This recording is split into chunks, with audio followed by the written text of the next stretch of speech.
Stopover muna kami rito mga kapatid.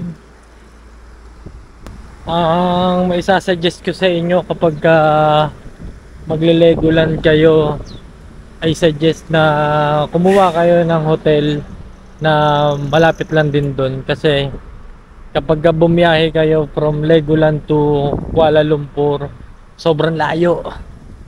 Almost 300 kilometers ang pagitan niya, kaya talagang hassle kapag marami kayong bagahe tapos lilipat-lipat pa kayo.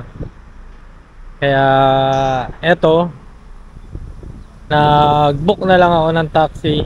Wala eh, no choice tayo mga kapatid, kasi naman pahirapan natin yung sarili natin, lalo na't kasama natin yung mga bata.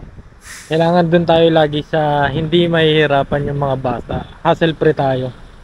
Balitaan ko ulit kayo mga kapatid kapag nasa Kuala Lumpur na kami. Ayun mga kapatid, hindi na ako nakapag-vlog during travel time namin from Legoland going hill sa Kuala Lumpur. Marami akong natutunan about sa travel dito papuntang Malaysia, at mamaya iisa-isahin natin yung mga tips na pwede kong ibahagi sa inyo as a first time traveler na pumunta ng Malaysia from Singapore. Bali ngayon mga kapatid, nandito kami ngayon naka-check-in sa may Sakura Elite Hotel. At i-share ko na rin sa inyo yung na-experience namin na worst hotel or lodge dito sa may Malaysia, Kuala Lumpur. Pero before tayo mag-proceed sa vlog, sa video ko about dito sa mga nangyari sa amin after ng Legoland tour namin, kakain na muna kami kasi almost 6 hours kaming bumiyahe para makapunta rito sa Kuala Lumpur. Maghanap muna kami, samahan ako ni Kuya, ni Iko. I-update ko kayo mamaya. Pero ngayon, kailangan muna namin kumain. Dito na kami sa labas mga kapatid, kasama ko si Kuya. And nakausap ko yung local dito na gantong oras daw, 10 PM, sarado na yung mga fast food na malapit dito. Kaya ang option na lang namin ay 7-Eleven. Check ko na lang kung ano yung pwede namin kainin sa 7-Eleven dito. Ito papuntang Central Market to. Nakalimutan ko yung parang ang sabi nung local dito is tinatawag nila tong red light district kasi marami raw mga bar, inuman, and marami rin namang hotel. Punta lang kami sa may 7-Eleven, tas bili lang kami ng dinner. Happy birthday to you. Kunyari My na. bugs pa! Mami, bakit my bugs pa? Happy birthday, happy birthday. Bakit may bugs pa? Happy birthday to you. Oh, kiss nyo mami, kiss mami. Happy birthday. Kunyari na lang may candle ah. Kunyari na lang may candle. Ayun mga kapatid, ito lang yung nabili naming cake para kay Mami Jaisel. Appreciate naman niya yan. Tapos meron na kaming regalo kanina. I love you. Ako nakakuha nito, di ba? Bumili na rin kami pagkain for dinner. Let's go, kain na muna tayo. Tapos mamaya sabihin ko sa inyo yung mga nangyari sa amin papunta rito sa Kuala Lumpur. Ito yung mga binili ko sa 7-Eleven kasi wala na tayong choice. Stir fried chicken with chili with rice. Tapos nasi lemak with chicken rendang. Saka nasi biryani with ayam masak merah. Kain na tayo mga kapatid. Hello mga kapatid. Time check muna tayo. 11:45 PM na. Gaya nung sabi ko sa inyo kanina, magbibigay lang ako ng update sa mga nangyari sa amin going to Malaysia. First, Singapore going to Legoland. Nag-rent na lang kami ng taxi, which is nasabi ko naman na yung detalye niya kanina sa pagbibideo ko nung papunta kami ng Legoland. Dun sa immigration, kapag naka-taxi kayo, hindi na kayo kailangan bumaba pa dun sa sasakyan. Doon na mismo yung pila sa sasakyan mismo. Ipapakita nyo lang, ang mga kailangan nyo lang na documents ay passport, saka yung Malaysia arrival card. Yun lang. Tapos okay na yun.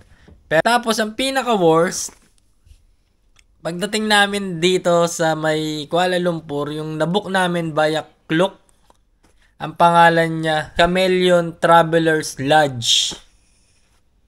Ako na nagsasabi sa inyo, iwasan nyo yan. Kung magpupunta kayo rito sa Kuala Lumpur at naghahanap kayo ng hotel, iwasan nyo ang Chameleon Travelers Lodge. Mali namin yun sa part namin na hindi namin ni-review yung kung ano mang may review dun sa hotel na yon. Nakita namin sa picture, okay, kaya go na. Kaya lesson learned, kapag kukuha kayo ng hotel, i-check nyo yung mga reviews para makita nyo kung ano ba talaga yung specific na reviews dun sa napili nyong hotel, kung ano ba yung mga bad reviews niya or may mga good reviews ba. Mali namin yun, aminado kami ron. Nung pagdating namin, galing kami sa mahabang travel, eto yung pinaka-worst na hotel na na-experience ko. Walang elevator. Sobrang tarik nung hagdanan. Ang baho. Pagdating namin sa room, ang daming insekto. May mga lamok. Luma yung bedsheet. May mantsa-mantsa pa. Yung TV, panahon pa ni kopong-kopong. Puro agiw. Yung aircon, baka bata pa ako, nandun na yung aircon na yon. Sobrang worst. Kaya si Mrs. nag-decide kami na iwan lang muna namin yung gamit namin doon, tapos maglakad-lakad kami along the street. Tapos maghanap kami ng hotel na pwede naming pag-stayan dito sa Kuala Lumpur. At good thing, mga 3 building lang yung pagitan, nakita namin tong Sakura Elite Hotel. Same price siya, pero hindi kagaya nung sa Chameleon Travelers Lodge na sobrang pangit. Buti na lang at merong available na room dito sa Sakura Elite Hotel, kaya nakapag-book kami. Tas agad-agad yon mga kapatid, lumipat na kami dito sa may Sakura Elite Hotel. Good thing talaga yung staff ng Sakura Elite Hotel, sobrang bait. Siya yung nag-accommodate sa amin, binigyan pa kami ng parang discount. Yun nga, ulitin ko mga kapatid, mali namin sa part namin na hindi namin chinek maigi yung accommodation na kinuha namin. Kasi nagmadali na rin kami kasi gahol na kami sa oras sa pagpaplano. Kaya aminado ako rin, mali kami. Kaya mga kapatid, sa mga magbabalak na mag-travel, lagi nyong i-check ang review ng hotel na tutuluyan nyo para aware kayo kung ano man yung mga na-experience ng mga previous customer dun sa hotel na mapipili nyo. Dito sa Elite Hotel, Sakura Elite Hotel, simple lang siya mga kapatid. 2 bedroom siya, tapos naka-aircon. Medyo magulo nga lang mga kapatid kasi nagmadali na kami. Talagang pagod na kami. Tapos may TV naman. Tapos meron silang CR. Hiwalay yung toilet sa shower. Tapos may mga toiletries na silang kasama. Meron ding blower. Tapos ayan yung sink na magulo na.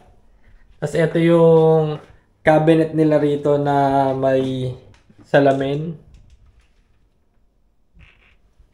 Tapos meron na ring heater, may free na water and coffee. Ayun, parang yung simpleng hotel lang, pero maayos.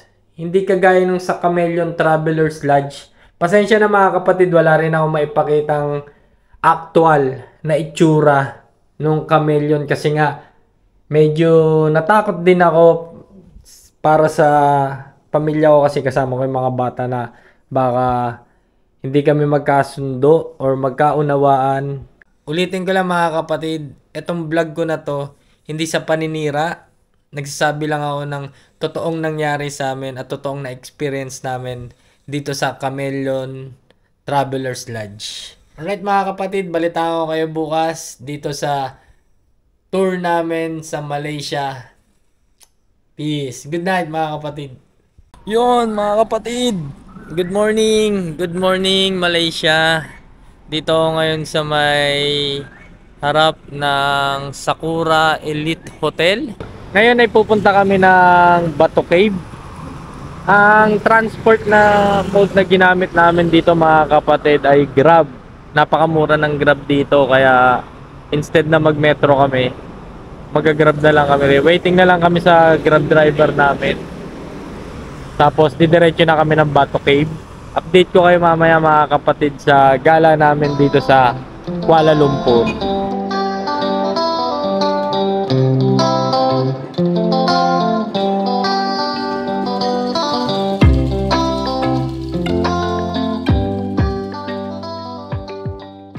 Nandito na kami sa may entrance ng Bato Cave dito sa Kuala Lumpur.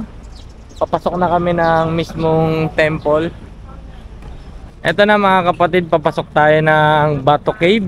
Mami, si JJ naka-stroller. Then si Kuya Iko. First time ko rin maka-experience or makapunta sa mga gantong temple. By the way mga kapatid, walang bayad dito ha. Free. Free lang ang pagpunta rito sa Bato Cave. Sobrang na-amaze ako kasi never pa ako napunta sa kahit yung mga gantong style ng temple. Bundok siya. Tapos may yung temple mismo nandun inside sa cave.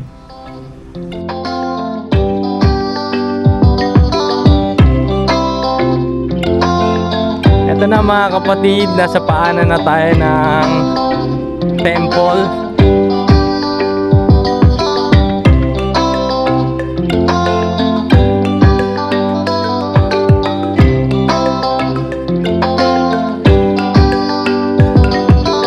Dito mga kapatid, pwede kang mag-feed ng mga kalapate.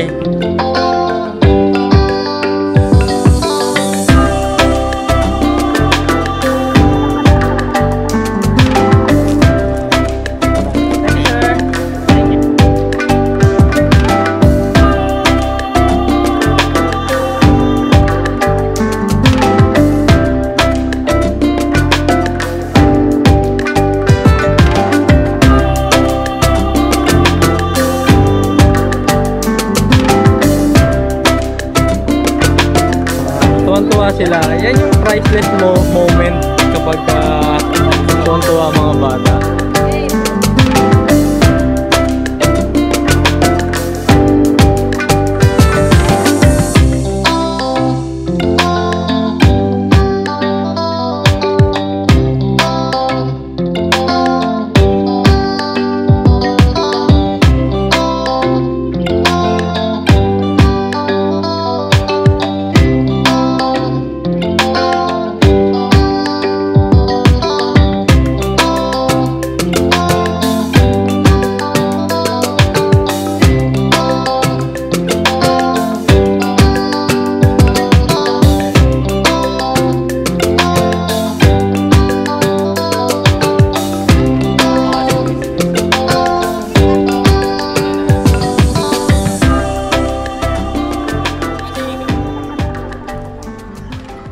Bukod sa mga kalapate, marami rin ditong unggoy. Ayan. Kumakain sila ng saging. Ay, ang dami. Ayun, ang dami nila. May isa pang ng Ay, hindi, baby. ang dami pala talaga.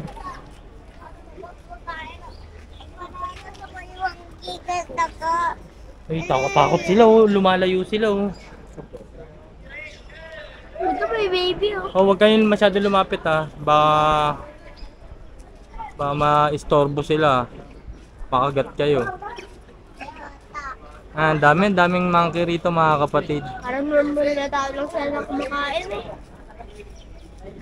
Try naman natin na akyatin mismo yun sa may taas ng Bato Cave. Check natin sila JJ, saka si Iko, saka si Mami kung papayag sila na umakyat din sila sa taas. Tara mga kapatid. Ito yung bukana nung ladder papunta dun sa taas.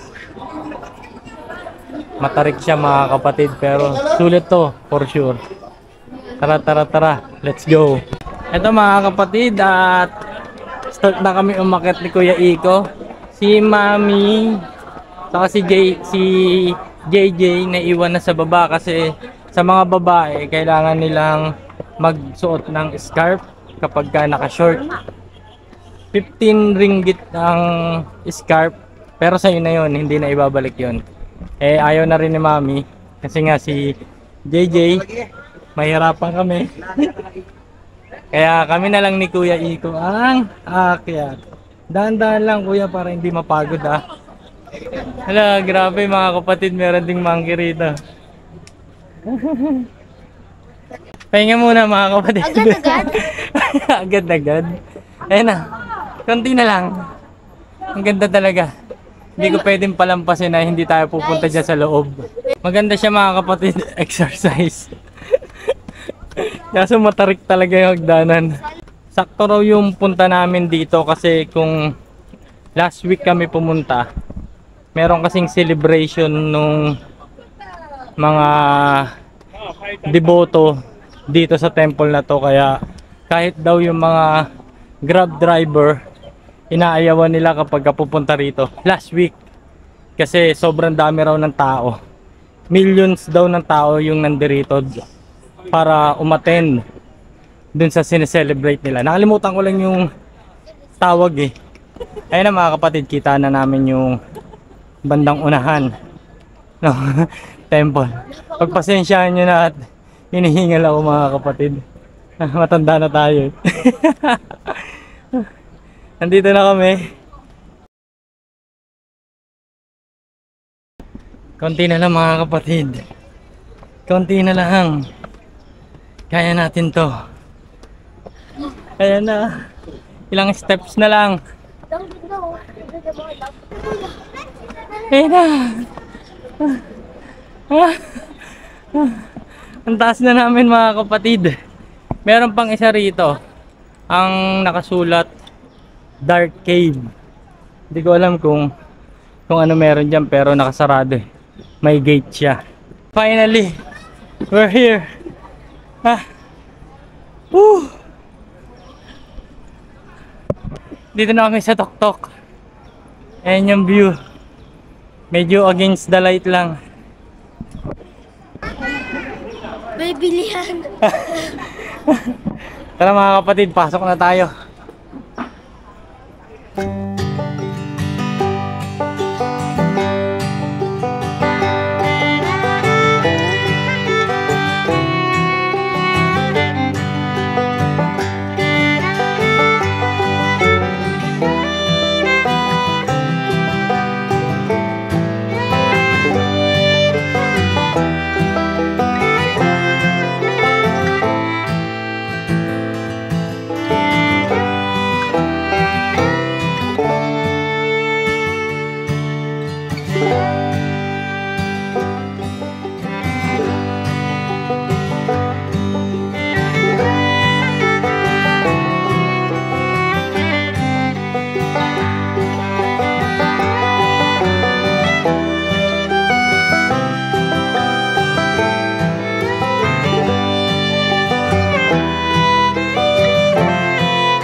Pababa na kami mga kapatid. After nito, pahinga lang konti tapos diretso kami ng Petronas Tower. Dito na kami mga kapatid sa may KLCC, malapit sa may Petronas Tower. Pero bago kami pumunta ng Petronas, hahanap muna kami ng pwedeng makainan for our lunch. Bali, papunta kami ngayon dito sa may Surya KLCC. Dito kayo mamaya mga kapatid. Dito kami ngayon sa may food court ng Surya KLCC. Ito mga kapatid, ito yung in-order ko. Ito yung beef rendang with nasi lemak, beef rendang, curry laksa, saka yung chicken chop para sa kids. Tapos in-orderan ko na lang sila ng extra rice. Tara na mga kapatid, kain na tayo. Yun mga kapatid, magandang tanghali. Tapos na tayo kumain. So bali, nandito naman tayo ngayon sa isa sa mga iconic na spot here in Malaysia. Yan yung Petronas Tower. Hanap lang tayo ng magandang spot para sa picture taking. Ito yung tapat niya. May mga fountain. Galing kami na Surya KLCC. Tapos dito lang, yun lang mismo yung Petronas Hotel. Ay, Petronas Tower. Bali, ito na yung itsura niya. Ayan. Okay ba mga kapatid?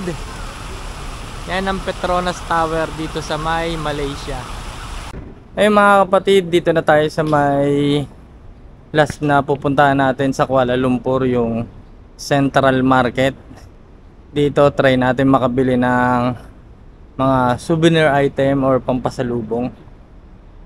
Ito yung sinadya sa amin dun sa hotel na pwedeng bilan ng mga pampasalubong dito sa Kuala Lumpur.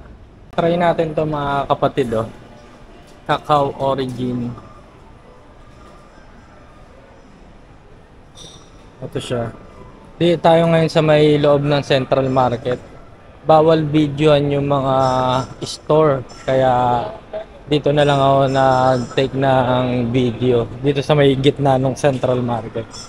Nakabili na rin kami ng mga souvenirs sa pampasalubong namin. Especially mga kape. Tapos mga, siyempre, pambansang pasalubong, souvenir na keychain o kaya rep magnet. Tapos bumili rin kami ng damit. Bali, babalik na kami ngayon sa hotel. Tapos konting pahinga lang. Tapos mga by 7 PM, biyahe na kami ng papuntang airport, pabalik na ng Manila. Hello mga kapatid. At ngayon ay check out na kami dito sa may Sakura Elite Hotel.